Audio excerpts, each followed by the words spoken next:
لیکن معاملہ یہ ہے صاحب کے اللہ کی یہ جس کو جو چاہتا ہے وہ عطا فرماتا ہے۔ صدام حسین فیضی صاحب ہمارے محلے کے قریب ایک ملا کے لباس خان ہے، اس کے ساتھی ہیں۔ ان کے والد محترم شکیل احمد صدیقی صاحب انتہائی شریف النفس،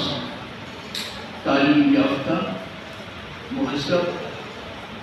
اور ساتھ ہی ساتھ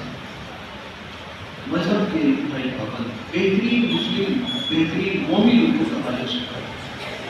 انہوں نے اپنے بچوں کی تعلیم و تربیت کے لیے بھی بہت کوشش کی، اور شاید اسی تعلیم و تربیت کا یہ نتیجہ تھا کہ صدام صاحب جب سڑک پہ نکل کے آئے تو ان کی قابلیت کا احساس لوگوں کو بہت مختصر سے اپنے ابتدائی وقت میں ہی ہونے لگا۔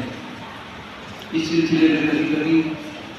برادر محترم ترین آیتی صاحب اور دیگر حضرات سے گفتگو بھی ہوئی، اور یہ اظہار کیا گیا کہ اس شخص کا مستقبل انتہائی درخشندہ ثابت ہو۔ اس کی ابتدا یہ بتا رہی ہے کہ اس کی انتہا بہت شاندار ہے، اور وہ آپ کے ساتھ ہے۔ صدام حسین فیضی صاحب نے ایک کتاب مولانا عبدالوہاب خان صاحب جیسی شخصیت کے حوالے سے لکھی ہے۔ اس کتاب کا اجرا آپ سب حضرات کی موجودگی میں جامعہ المعارف کی شاندار عمارت میں عمل میں آیا۔ اس کتاب کو میں نے خان خان بتانا، آئیے رسم سے خوشی ہے۔ میں نے ایک بار سہولت بخش کی لائبریری کے کسی جلسے کی تقریب کی نظامت کرتے ہوئے صدام حسین کو بے باک اور بے خوف صحافی کے لیے دعوت دی تھی، لیکن اس وقت مائک پہ آنے کے بعد صدام صاحب اس انداز سے تمام حاضرین سے مخاطب نہیں ہو سکے تھے جس انداز سے، جس بے باکی سے جامعہ المعارف میں آپ حضرات کو انہوں نے خطاب کیا۔ تو میں نے یہ کہا، میری مبارکباد دی کہ اللہ تعالیٰ نے تمہیں قلم کو عطا کیا تھا، وہ قلم خوب چلاتے ہو، تم صاحب قلم ہو، صاحب کتاب بھی ہو چکے ہو، اور میری دعا ہے کہ صاحب کتاب آئے بے شمار ہو جاؤ۔ ہم میں مجھ سے غلطی ہوئی تھی کہ غلطی کرنے کا عادی ہوں، آخر انسان ہوں، ارتکاب غلطی ہو جائے گا، کوئی غلطی کا ارتکاب ہو گیا، صدام صاحب کو تم کہہ کے مخاطب کریے جبکہ اپنے ذریعے کو محترم ہوتے، مجھے ان کو آپ کے ذریعے مخاطب کرنا ہے۔ کچھ پیشن ہوئی میرے لیے ہم بڑے ہوں گے جو ان کا علم اس کے علم ہے۔ میں بہت مبارکباد دیتا ہوں عزیز محترم صدام حسین فیضی صاحب کو، وہ جیسا کہ محمد قاضی صاحب فرما رہے تھے آپ کے حوالے سے کہ آپ نے ان کی جب یہ کتاب آپ کی منظر عام پہ آئی ہے، اور میرے لیے شاید کئی کتابیں ہیں وہ انشاءاللہ منظر عام پہ آئی گی۔ رامپور کے مختلف حضرات اور مختلف شخصیات کے سلسلے میں ان کے بہت سے مضامین آپ حضرات کی وجہ سے کوئی بخش مضامین لکھے ہیں، اس میں کوئی شک نہیں۔ اللہ تعالیٰ ان کے قلم کو روانی، شائستگی اور خوب صورت عطا فرمائے۔ ایک میرے شعر بولنا چاہتا ہوں کہ چراغ ہو تو چلے جاؤ اعتماد کے ساتھ، چراغ ہو تو چلے جاؤ اعتماد کے ساتھ، یہاں ہواؤں کا رخ تو بدلتا ہے، چراغ ہو تو چلے جاؤ اعتماد کے ساتھ، یہاں ہواؤں کا رخ تو بدلتا رہتا ہے، اور میں جاوید نامہ شاعر مشرق مفکر اسلام انتہائی عظیم الشان شخصیت جن کی شاعری کی بنیاد قرآن پاک اور اسلام رہا، ان کی ایک نظم جاوید نامہ سے ایک شعر اٹھا کے معمولی سی تحریف کے ساتھ صدام حسین فیضی صاحب آپ کی خدمت میں پیش کرنا چاہتا ہوں کہ خدا مجھے کسی طوفان سے آشنا کر دے، خدا مجھے کسی طوفان سے آشنا کر دے کہ تیرے قہر کی موجوں میں اضطراب ہے کم، خدا کرے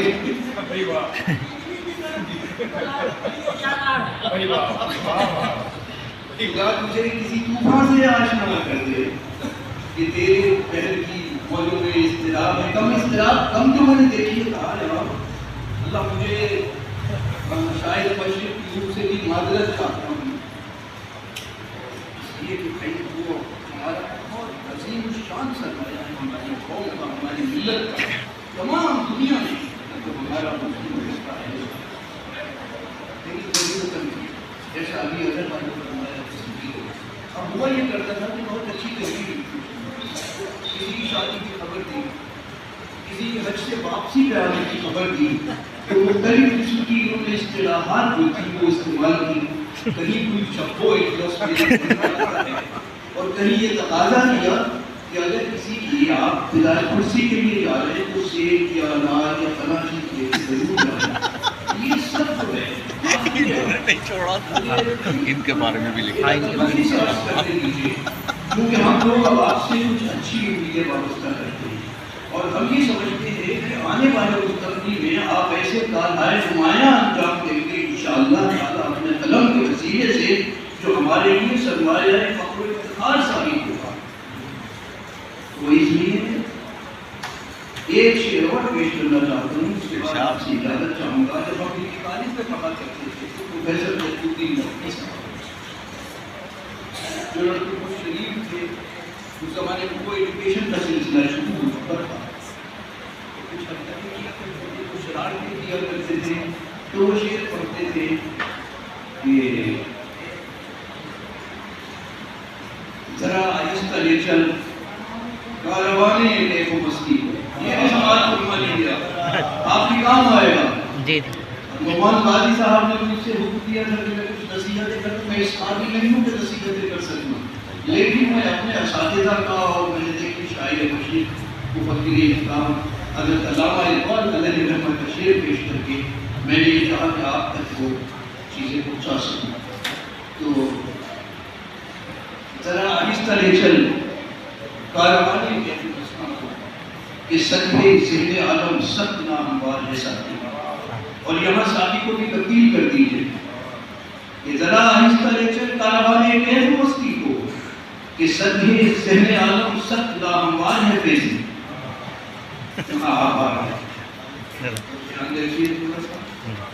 اللہ تعالیٰ آپ کو عظیم نعمتوں سے نوازے، آپ کی کرسی کی دعویں آئیں۔ آپ اچھی بات یہ ہے کہ آپ صحافت کے میدان میں آپ نے ایک جلدی شہرت حاصل کی ہے تو آسانی سے ہر ایک کو مقدر نہیں بنا رہے ہیں، تو اللہ آپ کی صحافت میں بھی آپ کی چار چاند لگائیں، اور آپ کی جو مختلف تصنیفات ہیں جو آپ کے مزید اشاعت ہیں یا ان کے سلسلے میں آپ ہم لوگ تصویر بہت پہنچ چکے ہیں کے علاوہ اس کے کہ ہم آپ کے روشن ترقشندہ کامیاب اور کامران مستقبل کے لیے دعائیں کر سکیں۔ اس کے علاوہ اظہر عنایتی صاحب اور شکیل غوث کے وسطہ اب کچھ نہیں ہے، اب صرف دعائیں کر سکیں، بہت سی دعاؤں کے ساتھ نیک خواہشات کے ساتھ آپ حضرات سے اجازت۔ آپ کا شکریہ نعمان قاضی صاحب، آپ نے بڑے صحیح وقت میں مجھے بلا لیا۔ میں چاہتا تھا کہ ایک گلاس پانی پی یہاں بیٹھ کے، اور نواز صاحب کا شکریہ ادا کرنا چاہتا ہوں۔ حالات یہ تھے کہ آج شاید اس محفل سے میں حاضری رکھنی اور ہمیشہ کے لیے شاید زندگی میرا مقدر بن جاتی صدام صاحب کے سامنے۔ اللہ رب العزت کی بارگاہ میں ہدیہ شکرگزاری پیش کرنے کی سعادت حاصل کرنا چاہتا ہوں کہ اس کے کرم سے یہاں حاضر ہو سکا اور اس محفل میں شریک ہو کر اپنے معافی زمین کی تلافی کے طور پر چند کلمات آپ تک پہنچائیں۔ بہت بہت شکریہ، السلام علیکم۔ شبیر بھائی آپ کا بھی شکریہ کہ آپ تشریف لائے۔